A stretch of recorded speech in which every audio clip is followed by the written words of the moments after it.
Hello, hello everyone! Welcome back to Dewan Pundit Indonesia, or the English version of Dewan Pundit Indonesia, in which we will be conversing in English, no subtitles. I know it's a bit of a learning curve, but there's always room for improvement, am I right?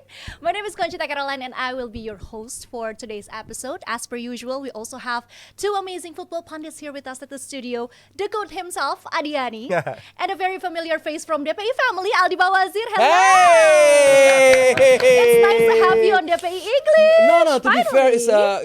we as a DPI family is lucky enough to have you, Adi and Conchita, both you on board. you. Because I read on the comment section, they learn not just about football, but also about English, like conversation and everything. So a lot of tasks we're gonna do today because we're not just about football, but also about conversation with English. So True. a lot of things to do. And we have Kiko that's and all Adi to Conchita. thank for That's that. all Conchita. Also, No! Not me, mate. also with Not you, me. big guy. Anyway, since football is a never-ending topic, we obviously have chosen some interesting topics to discuss and dissect today. But before we start, I think we should take a look at some of the amazing comments that were left behind by our viewers last week, our beloved Jebret Media team.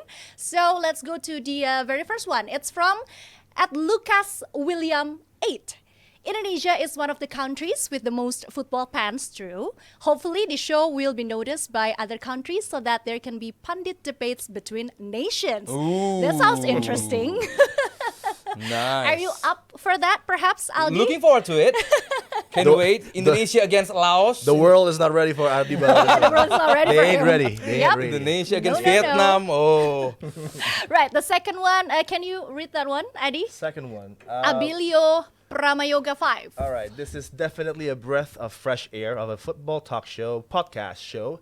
Always enjoying this kind of show in English, especially if the cast are Indonesians that are proficient in what they do. Keep it up, and a shout out to me and Mr. Firzi, and of course Miss Conchita, the legendary sportcaster since my high school days. Aww. And that makes you Old.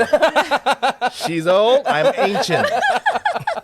Well, to be fair, I was also in my high school back then, so But not that's me. just something to clarify Not because me. I don't want to sound Exclude me. too old. Okay, and the third one is from Supriyantono, 2000. Can you help read this one, Aldi? It's difficult to explain in praise because DPI has come to this far, considering that it's a past Lineker event mentioned DPI's tweet, and DPI has now become a pioneer of the football pundit platform is that true, in though? Indonesia. Yes. Oh. Yes, because in terms of like a football debate, we are the first. Big applause for DPI family then. Pioneer. Pioneer. Yes. The pioneer. And Supriyantono is our friend in the Jebret Media, in Jebret team. Okay. Always loyal to our program, always commentating everything. So he's a lovely one. Hello, Supriyantono. It's a pleasure to meet you. Anyway, I think that's it for the comments. Thank you so much for writing to us. Please let us know if there's any topics that you'd want us to discuss on the next episode. I, of course, will be happy to read them. So please keep the comments coming. Right, let's dive right into our very first discussion. It's about the magic of UEFA Champions League, or should I say the playground of Real Madrid. I'm not so Blancos. sure about the magic of the Champions League anymore because it felt like a Carbo Cup system that we're having here right now. Okay. Finally. Okay. Thank Finally, you. someone agrees with what you've been Finally. saying all this time. Bring back the old Champions Yeah, we League. need the old, Yes. system. was People it? say it's more more fair now. Was it? Yeah, I feel the same. I think No, it's fairer now. no. There's no jeopardy. There's no like added drama. Drama. Walk Yeah. us through it. Walk us Yeah. through it, Adi. We're old fashioned Yes. in a way. Well, we're going to talk about Real Madrid for a bit. Okay. If that's okay with you guys. If Okay. you're done with your ranting. Right, so Real Madrid has done it again. Borussia Dortmund looked set for a victory after going 2-0, but in a classic Real Madrid fashion, they turned it around and actually won the game 5-2. And this isn't the first time that we saw a stunning comeback from Real Madrid at the Champions League. What do you think makes them so deadly, especially in this competition? I don't think it was Madrid who's deadly. I think it was Nuri Sahin, and I think Dortmund. They were horrible, comfortable going up two goals, and then what do? You turn a back four into a back five. You took out from the lineup Bino Gittins, and then you don't have that capabilities in going forward and holding the ball, and you invite pressure by going so deep in the defense. And Anton is not settled yet in Dortmund after moving from Stuttgart, and I think this is a problem that Shaheen I think shot himself on the knees for it, because not long after that substitution, it's a complete mess for Dortmund. Yeah, but we also have to look at the quick goals that was made by Dortmund. The first 4 minutes, does that mean that there's also a problem within the defense of Real Madrid? Yes, fairly. I'm heads out to Nuri Sahin, because he can, get 2 early goals. They capitalize Madrid low back defense. I don't know why Madrid usually play high in defense, but against Dortmund in early games they play very low in the defensive line, and Jamie Gittens and the right wingers.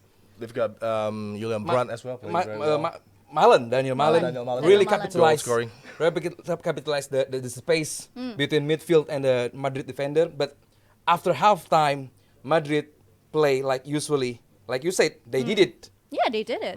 They moved from low back defender and moved to high defender, and then also make a pressure. Adi said about where is the pressure, and then yes, Madrid back with the pressure and the creativity with the players. That's the main power, the main strength with Madrid. Not the way they play, but creativity, but the player by player, the strength. Like if we see, maybe Dortmund play better than Madrid, maybe the way they play, but in a way. But Mbappe, Vinicius, they have like a spark that can capitalize, like what Adi said before. Yep.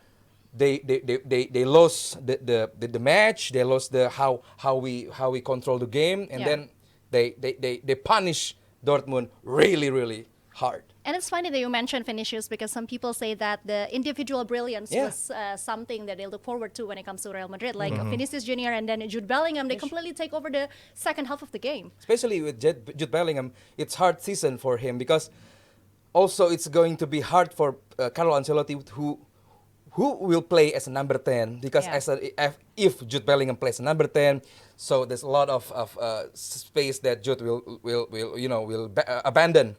It's not a great season so far for Madrid, but with, like you said, personal player by player individuals, brilliance, they can capitalize that. But Jude Bellingham as a left flank, really good. As a number 10, really good. The question is, which or where should Mbappe play, or Vini play, or Rodrigo maybe play? Right. That's going to be a massive question. Yeah, I've been hearing some comments. People have been saying that Ancelotti is somehow still quite unsure, perhaps a tiny bit confused on how to use Mbappe for his tactics and strategy. What do you think of that, Adi? I think quality players, they solve the problems in the locker room and in training as well. And they have an elite manager in Ancelotti who knows what he's doing and in trying to, I think, figure out a place for Mbappe is easy in that system. And I think Mbappe playing in the front two is also very effective. Or when he starts from the left, it's going to be a bit of a problem, but I think Vini knows how to play alongside Mbappe, so it's not going to be a long-term problem for Real Madrid. And I think this is their tournament, this is their identity, and I think when they are in this type of pressure situation with the defeat that they had a couple of weeks ago was surprising, but now they've come back to the Bernabeu and winning in such style.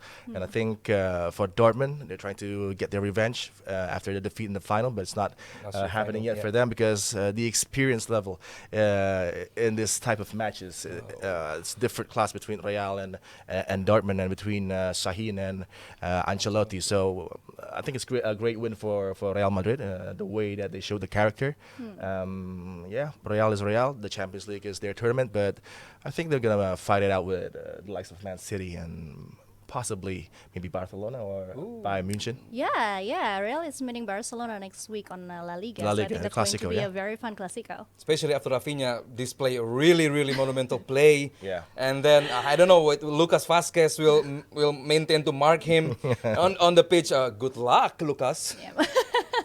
And Barcelona also just won against Bayern Munich. Yep. 4-1.